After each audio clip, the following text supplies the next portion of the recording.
começa quando a mãe começa a perceber que está tendo uma mudança de comportamento no filho. Normalmente acontece no período de pré-adolescência e adolescência, onde o seu filho começa a se distanciar de você. Parece que você fala coisas, entra por um ouvido e sai pelo outro, que ele não presta mais atenção em você, ou muitas vezes que ele discorda de propósito de você. E pode até ser que ele faça coisas para te enfrentar. Por exemplo, em alguns casos, não fui eu. Mas em alguns casos, por exemplo, a criança ou adolescente pode querer pintar o cabelo de vermelho, né? Sim, eu pintei o cabelo de vermelho, é verdade. A cara do pessoal aqui, que da hora. Para chamar atenção por algum motivo. Mas eu vejo que as mães começam a perceber que os filhos não escutam mais elas. Um dos motivos, e a neurociência explica um pouco mais, é que essa entrada da adolescência acontece em uma diminuição dos receptores de dopamina, que é aquilo que faz o mundo ser bonito e maravilhoso, que as crianças dão risada de qualquer piada idiota. Então, de repente, tudo que era legal para as crianças começa a ficar chato. E por isso você entra naquela fase de aborrecência, que eu não gosto de falar assim porque eu não vejo desse jeito. E acho que o fato de eu não ver desse jeito faz com que os adolescentes não sejam aborrecentes comigo. Pelo menos eu não conheci nenhum ainda que seja de fato um aborrecente quando eu dou espaço e quando eu escuto ele. E o meu convite hoje para você é para que você escute o seu filho antes de projetar o seu filho ideal, o filho sonhado na pessoa que você está falando. Depois, quando você identifica isso, a escola te chama para conversar. Muitas vezes você vai lá, você não sabe o que fazer e ele está o desempenho começa a ir mal e você fala, poxa, eu queria um filho que estudasse, que lesse, eu valorizo tanto a leitura, que ele fosse uma boa pessoa e que ele se dedicasse aos estudos, porque eu acredito muito que os estudos vão fazer diferença. Só que parece que quanto mais eu falo para ele estudar, menos ele estuda. E o que está acontecendo? Eu vejo isso em vários casos. E muitas mães, eu escuto muitas vezes, na minha época eu não fazia desse jeito. Quando eu tinha que estudar, eu fazia e a mãe começa a descrever como que ela fazia. E o primeiro ponto aqui que eu quero chamar a sua atenção é, você precisa separar o que você fez do que você quer que o seu filho faça, do que ele faz de verdade. O primeiro passo, você pode sim explicar para o seu filho o que você fazia, mas não espere que ele faça o que você fazia, por um simples motivo. Vocês são pessoas diferentes, com gostos diferentes, que passaram por experiências diferentes. Então, eu posso sim falar para alguém, não coloque a mão no fogo, queima, machuca, dói. Mas a pessoa só vai de fato entender o que é se queimar o dia que ela colocar a mão no fogo e falar, puta, é verdade, me avisaram. Algumas pessoas conseguem aprender com os erros dos outros, outras têm que passar pela experiência. Algumas conseguem fazer um equilíbrio desses dois momentos.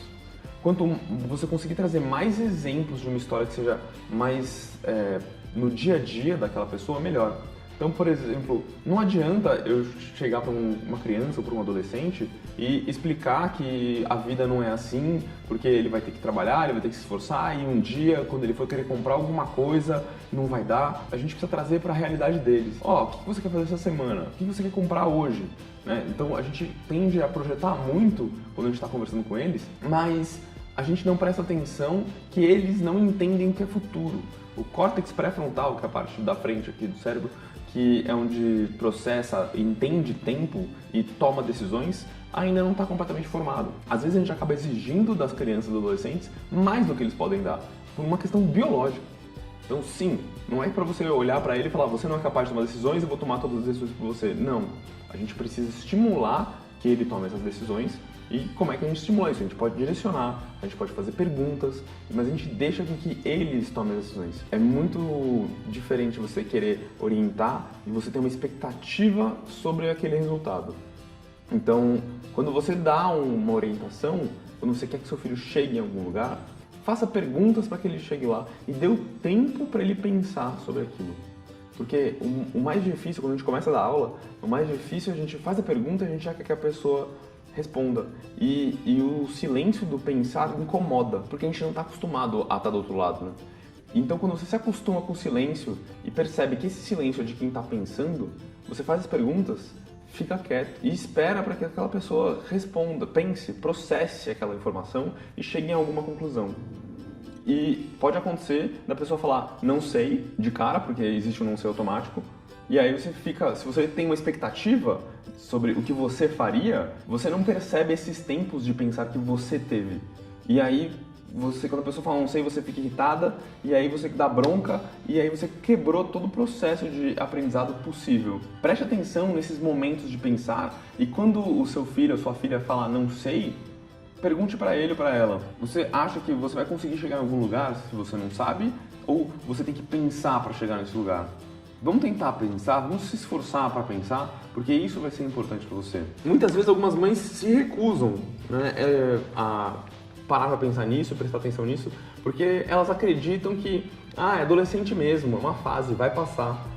E aí você ignora uma série de sentimentos, uma série de coisas que ele está querendo te mostrar, porque ele precisa ou de uma validação, ou às vezes de alguém falando que não dá, para que ele possa caminhar e criar o próprio caminho. E o seu trabalho como mãe não é falar, vai passar e ignorar isso. É estimular para que ele mostre mais e ele converse mais, porque muitas mães reclamam que os filhos não escutam elas, só que elas não escutam os filhos. Então, obviamente, se você não me escuta, eu não vou te escutar. É como, não sei se vocês já estiveram em algum lugar que fica aquele vendedor de restaurante na hora do almoço, vem aquela pessoa com o cardápio na sua frente, senhor, vamos comer aqui. A pessoa não parou para perguntar se você está com fome, se você gosta do tipo de comida, ele só quer que você vá comer lá. Dificilmente a gente escuta um vendedor que vem jogando as coisas na nossa cara. A gente só fala, tá bom, se eu já quero, ok, eu aceito, mas se eu não queria antes, eu não paro para prestar atenção. Muitas mães chegam como se fosse esse vendedor pro filho. Estuda, tá aqui, vem estudar desse jeito, faz desse jeito que eu falei. Só que você não parou para ouvir. E o meu convite aqui é para que você pare para ouvir, para que você possa ser ouvida também. E muitas vezes as mães vão na reunião com a escola, se comprometem com muitas coisas e ficam super aflitas e, de novo, colocam aquela expectativa de desempenho no filho. E muitas vezes é meio contra-intuitivo você querer demais o seu filho, faz justamente com que ele faça o contrário. Por exemplo, eu tenho alguns alunos aqui que já aconteceu isso. O pai chega para ele no final do ano, eles estão para repetir de ano ali, ou com possibilidade de repetir, e o pai tá lá para ele, você vai perder um ano da sua vida. E aí quando o pai fala isso, na ideia de criar um medo para que ele se mexa por conta do medo, essas crianças, esses adolescentes travam e aí não fazem nada. E, consequentemente, o filho que você sonhou, que era um filho que passava de ano, não vai ser o filho que vai passar de ano, porque ele está com medo. E é bem tênue essa diferença entre a expectativa criada e você ajudar ele a ser a melhor versão dele mesmo. Então, como eu estava falando, alguns pais, nessa vontade de querer que o filho seja alguma coisa diferente ou faça alguma coisa diferente, tentam ir pelo medo e falam, você vai perder um ano. E o meu trabalho aqui com eles, sempre quando eu falo, tá, ok, e daí se você perder um ano? Ok, eu não quero que você perca o ano, ninguém quer que você perca o ano, mas vamos pensar diferente? Eu não sei se você repetir de ano, se você vai conhecer a mulher da sua vida, ou seu futuro sócio, ou seu futuro melhor amigo, a gente não sabe. Então, às vezes não é perder um ano, às vezes é ganhar, né? Porque pode ser que você demorasse muito para conhecer essas pessoas que são importantes. Eu não sei. E quando a gente ressignifica isso, o aluno fica mais tranquilo e fala ok, e ele começa a ir melhor, começa a fazer mais, porque ele vê que aquela outra possibilidade de repetir de ano não é uma possibilidade tão ruim assim. E esse medo, essa mudança, esse medo de não repetir, passar, de uma certa maneira, faz com que ele tenha mais capacidade de estudar e desempenhe melhor. Parece meio louco, até um pouco, mas acontece muitas vezes. De um medo tá travando o seu filho por conta de expectativas que você criou e passou para ele. Acontece caso também da mãe se sentir responsável caso o filho vá mal. E aí, por exemplo, se ele repetir, eu vou ser uma mãe. Então você tem uma expectativa de que ser uma boa mãe é ter filhos que passam de ano direto e de repente toda aquela responsabilidade está na nota do seu filho, que no final é só um número. De verdade, gente, é só um número. A nota é um indicador. É como se fosse o tanque de gasolina do carro. Não, a gasolina do meu carro acabou? Eu nem tenho carro, né? Mas enfim, a gasolina do carro acabou? Quer dizer que você é um mau motorista? Não, quer dizer só que você tem que encher o tanque. Então, às vezes a gente coloca umas expectativas que ficam muito difíceis de conviver.